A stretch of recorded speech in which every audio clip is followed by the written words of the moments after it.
कैसे हैं आप सब। आज एक मेरी स्वरचित छोटी सी लघु कथा आपके समक्ष रखता हूँ। शीर्षक है गुरुजी।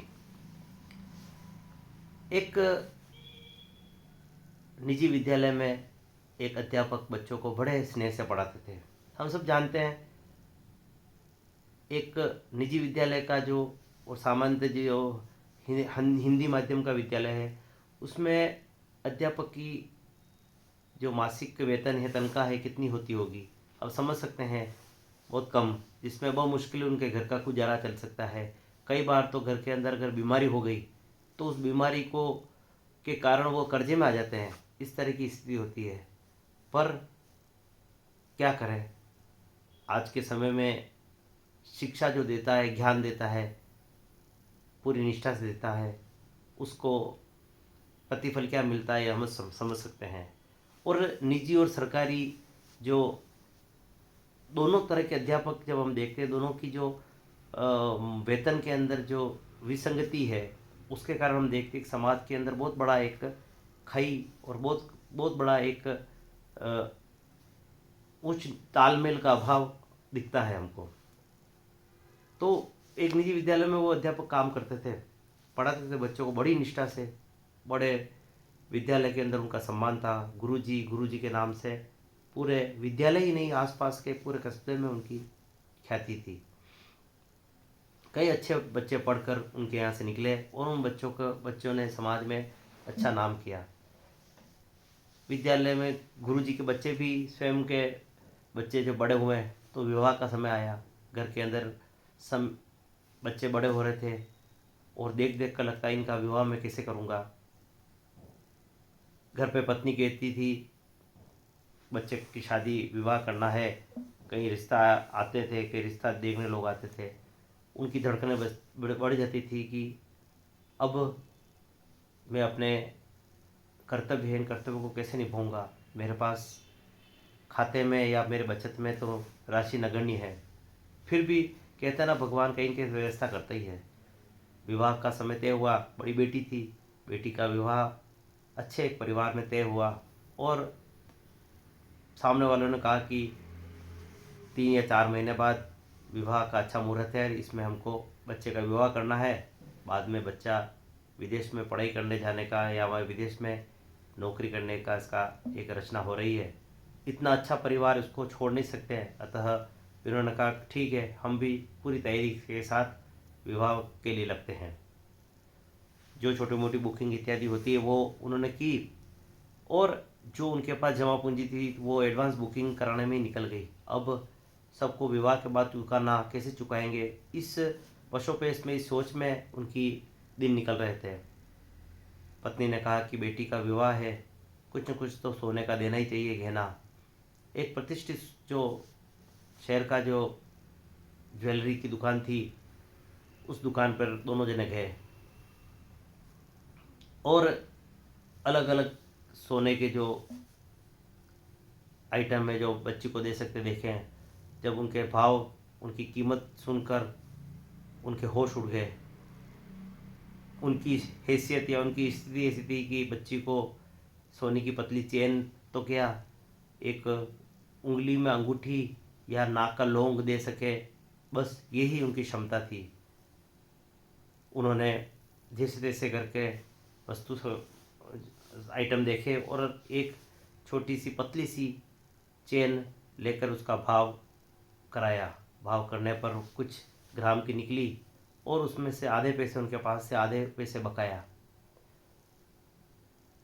गुरुजी ने चेन को पर्ची बनाई और आधे पैसे दिए और बोला कुछ समय बाद बाकी के पैसे देकर ये ले जाऊंगा, यह आप मेरे लिए निकाल कर अलग से रखें।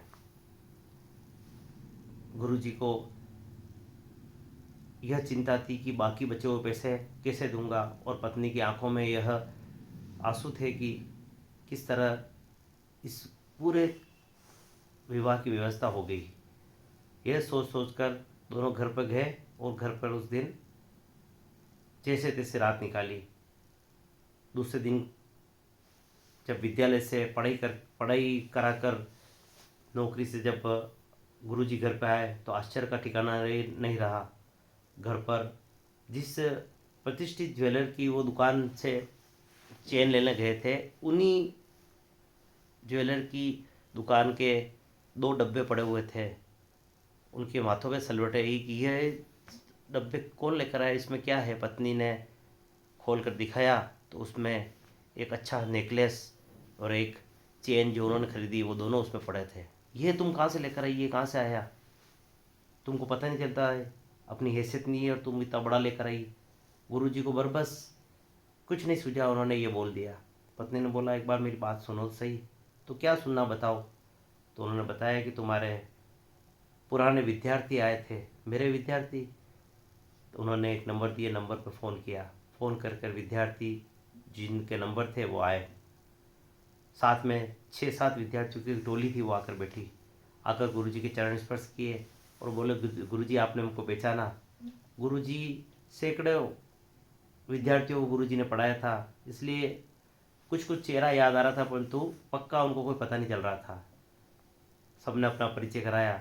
तो उसमें जो उस दुकान के जो मालिक थे ज्वेलरी के, उनका बच्चा भी था। उसने बोला कि गुरुजी आपने मेरे को बचपन में पढ़ाया और आपकी पढ़ाई और आपकी शिक्षा के कारण मैंने और मेरे पिताजी का छोटा सा व्यापार है, इसको मैंने बड़ी स्तर पे ले गया और आज इतनी बड़ी दुकान आपके आशीर्वाद से मैंने बड़ी खड़ी की है। यह जो मैंने कमाई की है आपका ही दिया है, मेरी तरफ से ये गुरु दक्षिणा है। तो जब घर के अंदर देखा तो घर के अंदर किराना का भी सामान पड़ा हुआ था। ये सब कहाँ से आया। तो उन्होंने बताया कि हमने एक सोशल मीडिया का अच्छा उपयोग करके एक व्हाट्सएप का हमने ग्रुप बना रखा है आपके पढ़े हुए विद्यार्थियों का। ये सब बैठे हुए हैं, आपके पढ़े हुए हैं। ये अच्छा व्यापारी है, किराना की दुकान है इसका, इसके पास इवेंट का काम करता है। इसे 4-5 तरह के जो अच्छे जो शादी ब्याह में सहयोग कर सकते हैं ऐसे विद्यार्थी उनको मिल गए। उन्होंने सब ने खुशी खुशी अपने गुरुजी के लिए इस तरह की जो व्यवस्था करने के लिए सहर्ष स्वीकार करके बोला गुरुजी हम सब के लिए आपकी गुरु दक्षिणा है। गुरुजी की आंखों में आंसू की बूंदें टपक कर नीचे गुरु गिर गई कि मैं जिस कार्य के लिए सोचता था कि मैं ये काम कर रहा हूँ, भगवान कहीं मैं गलत जगह तो नहीं हूँ। आज मेरे को लगा कि नहीं, भगवान जो अच्छा कार्य करता है उस अच्छे कार्य का प्रतिफल जीवन में कहीं कहीं अवश्य मिलता है। यही मेरा प्रतिफल है, यही मेरी कमाई है। वाकई में गुरु जी के शिष्यों ने गुरु जी के विवाह का जो पूरी खर्चा उठाकर उनके विवाह उनके ऊपर जो बोझ था उस बोझ को कम कर दिया। यही इस छोटी सी कहानी का एक संदेश है कि जीवन में कोई भी अच्छा काम हम करते हैं, उस अच्छे काम का प्रतिफल जीवन में हमको ईश्वर कहीं न कहीं अवश्य चुकाता है।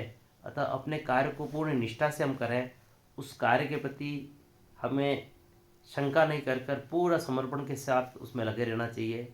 ईश्वर उस अच्छे कार्य का प्रतिफल, उसका इनाम, उसका परिणाम हमको अवश्य देता है। यही इस कहानी से संदेश है। आप सबको अच्छी लगे तो इसको अपने मित्रों में शेयर करें और चैनल को सब्सक्राइब नहीं किया हो तो करें। धन्यवाद।